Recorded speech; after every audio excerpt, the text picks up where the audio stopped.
طيب، السلام عليكم ورحمة الله وبركاته. بناء على طلب جميع الأصدقاء إنه فرجينا كيف الأفاعي كلها بتتغدى. بناء على شغلة ثانية إنه أنا بدي أفرجيكم إنه إحنا نقلنا الزواحف ركزناها بالزاوية هاي. وفي منكم كثير على منصة اليوتيوب ما بيعرف الأفعى البرميزي الكبيرة الموجودة عندي. إحنا اليوم بدنا نطعم كل الأفاعي، يعني جبنا الأرانب زي ما أنتم شايفينهم. جبنا كمان فئران الهامستر ولكن بيحكوا له السوري او اللونجير. عندنا الافاعي العملاقه الكبيره اليوم بدنا نطعميها ان شاء الله.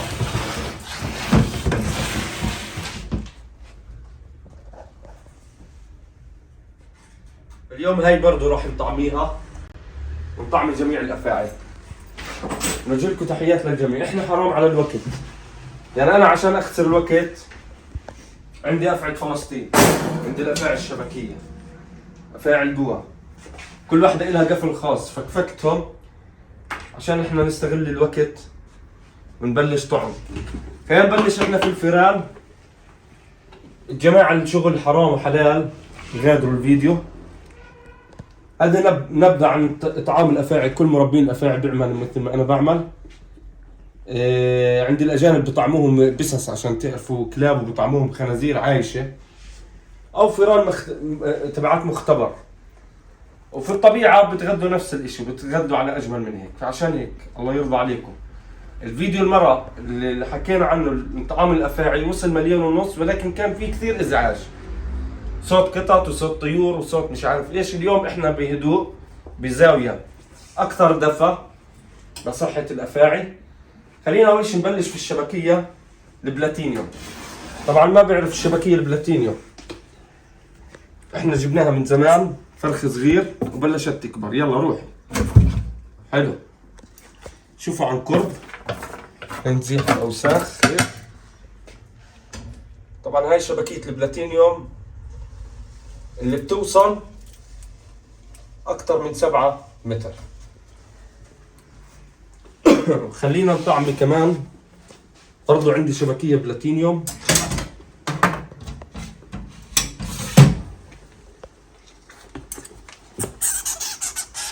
تفضل. حلو، صحة. اما نيجي مثلا نجرب نعطي الافعى جوا. في افاعي بتاكل ارانب صغيرة وارانب كبيرة. تعال نجرب نعطي البوا هاي. حلو. طبعا بتاكل في ارنب. ليه فلتيه؟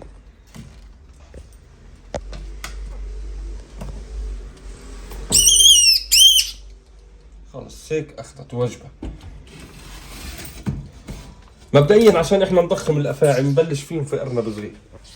هسه هاي اعطيناها فار. الوجبة اللي بعد هاي في نفس الفيديو راح نعطيها ارنب اصغر حجم عشان احنا نبلش نعود فيها على الارانب. اما في نوع كمان بوا، افعى ثانية من النوع البوا. شوفوا كيف هاي لحظات خطرة ما حدا بيعملها الا مربين الافاعي. طلعوا كيف.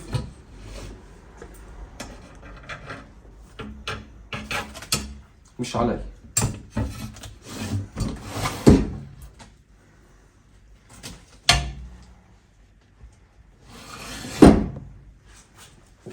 طبعا الافاعي بتشوف الفريسة عن طريق تحرك الدم زائد اللسان. كثير ناس بتفكر اللسان بتطلعه، هذا اللسان اللي بتطلعه عشان تكتشف الدم بالجسم. الحية ما بتشوف، فبتشوف عن طريق الحرارة. تمام. كذلك الامر معنا هون الافعى الجولدن. شبكية الجولدن من الطفرات الرائعة والجميلة جدا. الجولدن طبعا بتيجي باللون الاسود، راس بني، بالشمس بتصير لون ازرق. تعالي خدي.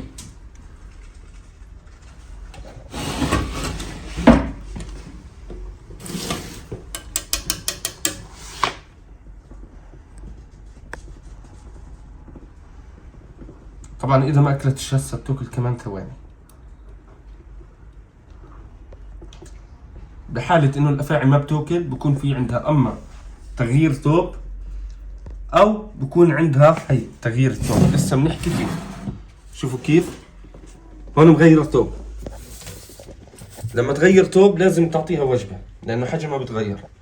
فالافاعي ما بتوكل بحالة الا تغيير الثوب او بسبب مرض، ولكن تغيير الثوب بدل على الصحة السليمة، انه الافعى قاعدة تتطور وبتكبر. شايفين كيف؟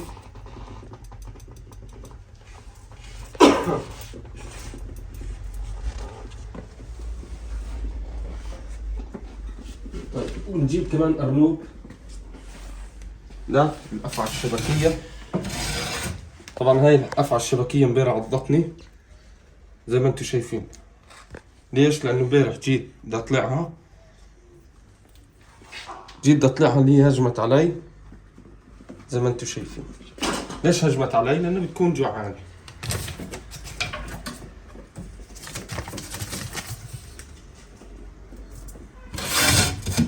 اذا ما اكلتوش هلا بتاكلوا ثاني يوم طبيعي جدا.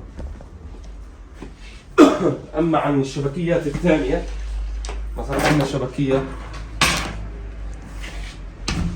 بالشكل هذا. تعال خذ. حلو. تعال شوفوا عن قرب.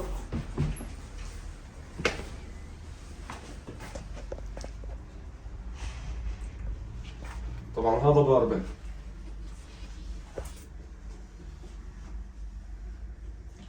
خلينا نشوف البرميزي برضه.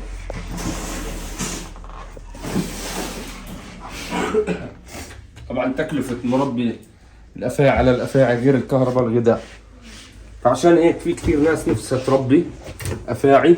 شوفوا كيف ما شاء الله نفسها تربي افاعي ولكن بيعرفوش المصروف والتكلفة. اسمع صوتها، اسمع. هذه إن مسكت في واحد وعضته مشكلة.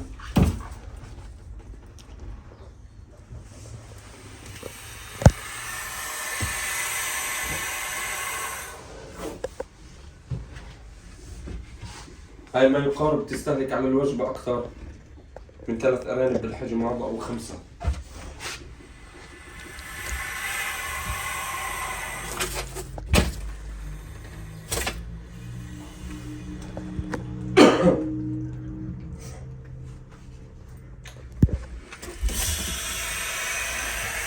ممكن يا اخوان افاعي ترفض الغذاء بتكون غيار جلد. فكيف ببين غيار الجلد؟ على العيون. العيون بتصير باللون الازرق زي ما انتم شايفين.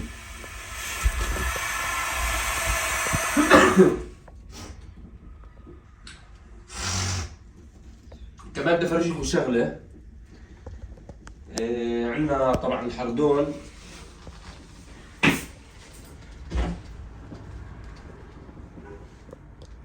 فعندنا الحردون مثلا زي هذا الحردون يا اخوان. شوفوا طبعا في ناس تحكي له دراجون، في ناس بتحكي له التنين المقاتل، الحردون الملتحي. شوفوا كيف بتغذى على فئران.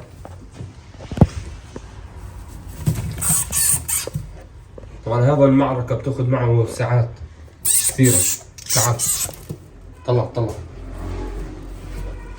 زي تمساح بصير ينط. طلع. شايفين كيف؟ بيانات. راح اجيكم اياها كمان مرة.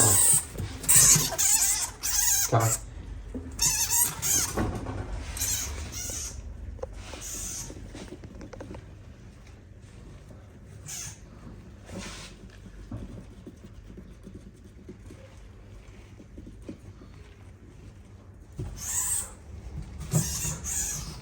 مثل التمساح بيمسك راسه بخبط يمين شمال.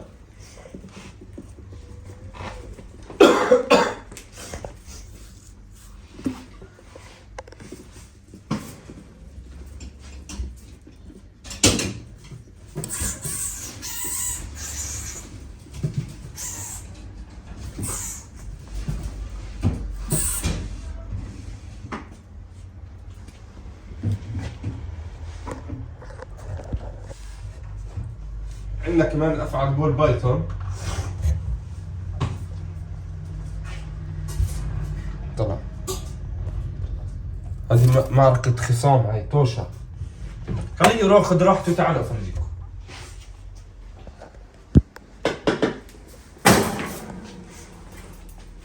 عندنا البول بايثون هيها. طبعا هاي البول بايثون من الالوان الحلوة والرائعة.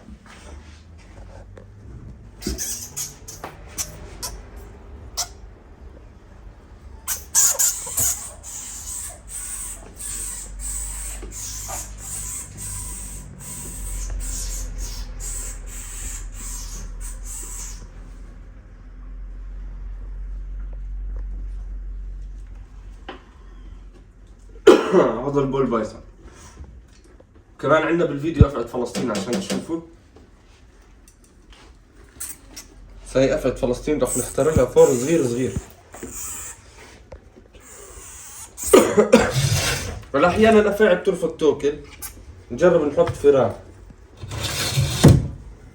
إذا ما أكلتش الأغنى بتاكل الفار. عندكم الشبكية هاي عشان نضخمها، طعمناها أول إشي فار.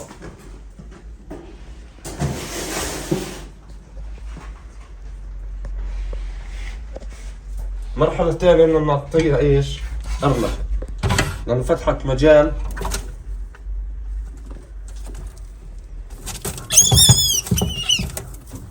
لازم نعودها على الأرانب للتضخيم.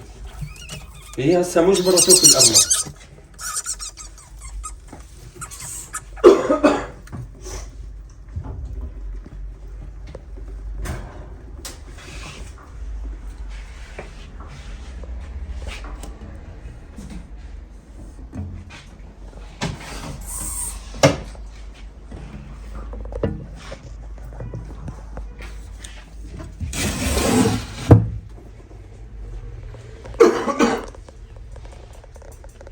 طبعا هيك لما الراس يفتح يا اخوان بيفتح 7 درجات عن الطبيعي.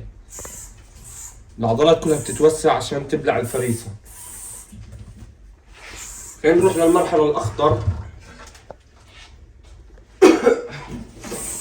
طبعا هاي المرحلة خطرة كثير جدا. ليش؟ لأنها أفاعي فلسطين. بنجرب نعطيها أصغر فار مثل هذا. شوفوا كيف. نبدأ، يلا.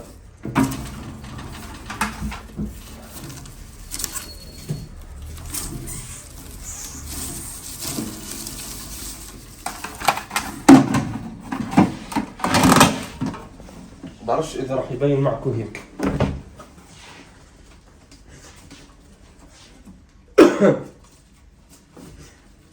هلا ممكن ما راح تاكلوا، ليش؟ لأنه في حركة حواليها. الأفاعي البرية يا إخوان متعودة إنه هي تاكل في البر بالخلا، فعشان هيك مش دائما بتتقبل إنه تاكل قدام البشر.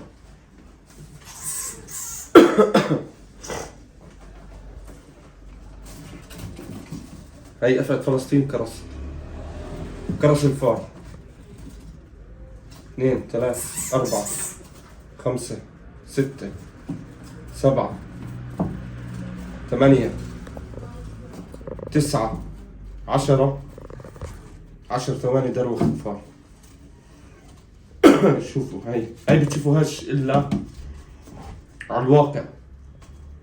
ما عمره حدا شاف أفعى فلسطين كيف بتكرس وبتذبح الفريسة. ما يقارب 20 ثانية.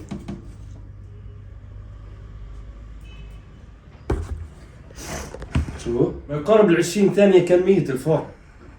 يعني فعليا لما بحكي لك انك تقتل انسان تقتل انسان. طبعا شو صار في الفار؟ 20 ثانية يا اخوان رقم مش طبيعي.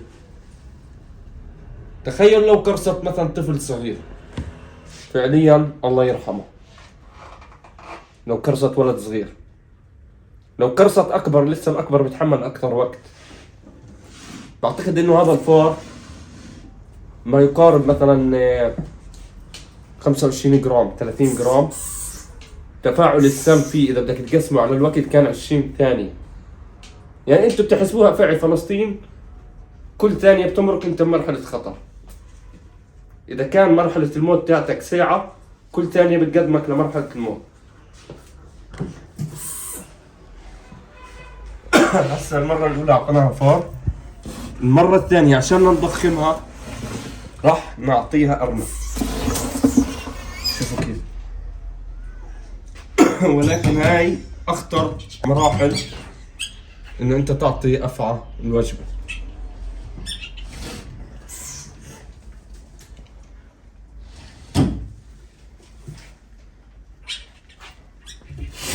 هاي مرحلة البلع، هاي مرحلة الخنق القتل.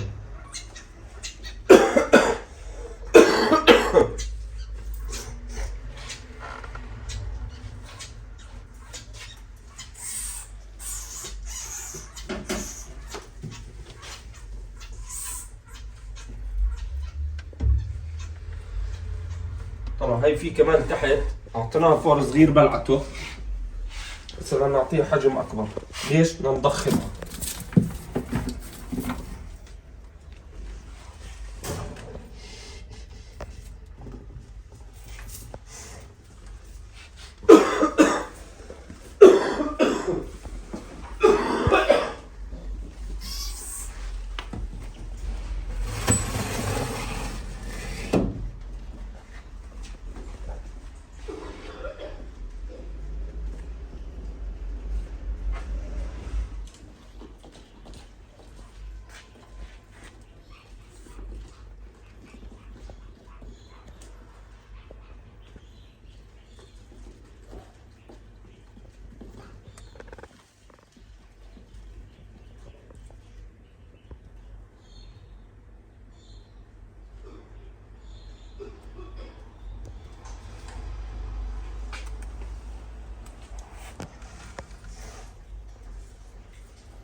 انا بصور لكم هذا الفيديو يا اخوان وانا مريض، يعني مش قادر.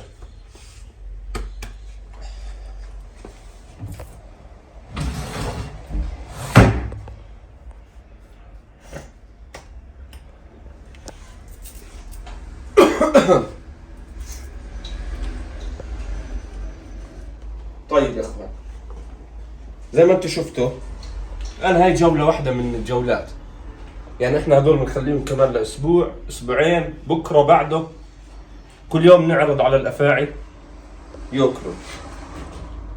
زي ما قلت لكم انا هاي الخزانة جديدة، افاعي فيه جديدة والمكان جديد، فحبينا نصور لكم فيديو طعام الافاعي. جماعة الحرام والحلال سيبوا التعليقات هاي. فمن كلكم تحية مقدسية أينما كنتوا إن شاء الله استمتعتوا بهيك فيديو. لا تنسوا التعليق واللايك وتشيروا القناة، والسلام عليكم.